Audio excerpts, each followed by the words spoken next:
What's up guys, Jenny here. I will take you through new Apple privacy. Please subscribe followed by the bell. You can also keep up on Facebook, Twitter, and Instagram using the links in the description. Apple app tracking transparency has come so seriously, 2 weeks after Apple rolled out what is arguably the most meaningful update to the software that powers the iPhone, requiring developers to request permission before tracking users. Less than 6% of those users have opted in. That's based on data from Flurry, an analytics platform owned by Verizon Media that says it is used by 1 million apps. That's a staggeringly low number that falls short of even the most conservative estimates.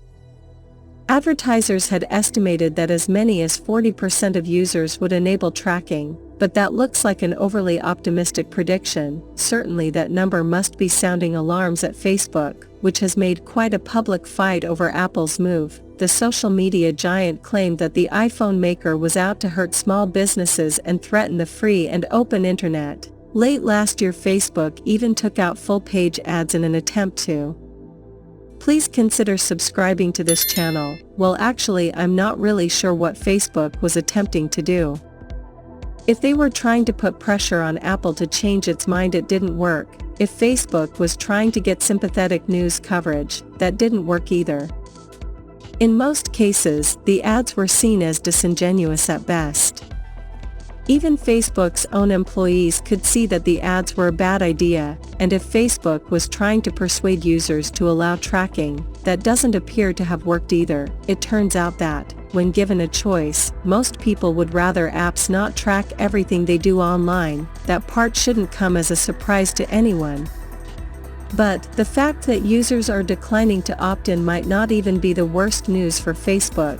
According to AppsFlyer, only around 15% of apps have started asking permission to track users, a sign that developers are waiting to see how things shake out. While they wait, it's becoming much more clear that it's Facebook that has the most to lose. Facebook's entire business model depends on collecting as much information as possible in order to show users what it calls personalized ads.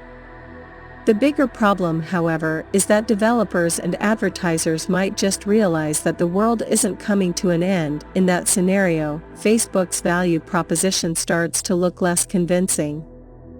If most users opt out of tracking, they'll see ads. They may not be personalized based on which websites you visited. There are really two aspects of digital advertising that will be most affected by users opting out en masse. Apple's identifier for advertisers is at the core of the company's app tracking transparency. Think of the IDFA as a social security number for your iPhone, except no one is going to send you $500 a month when you retire.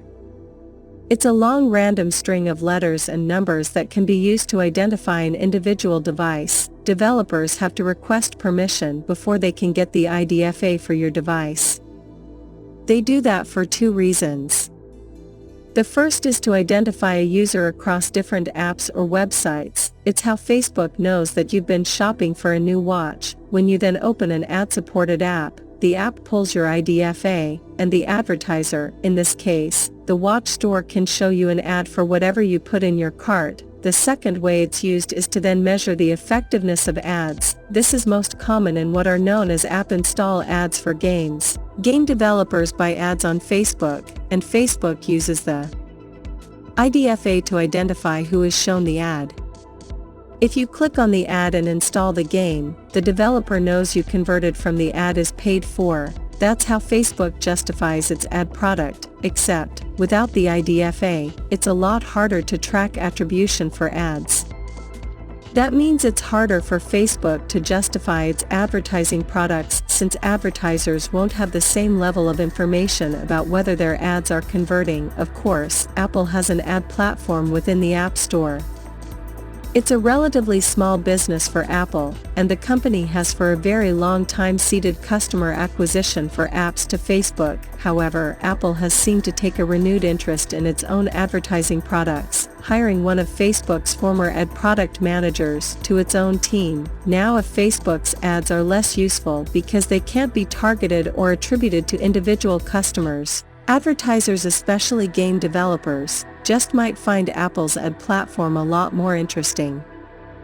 That's literally Facebook's worst case scenario. With that being said, let me know your thought in the comment below. Please guys, support my channel. Please subscribe, like the video, comment. Thanks for watching. See you on my next video. Peace out.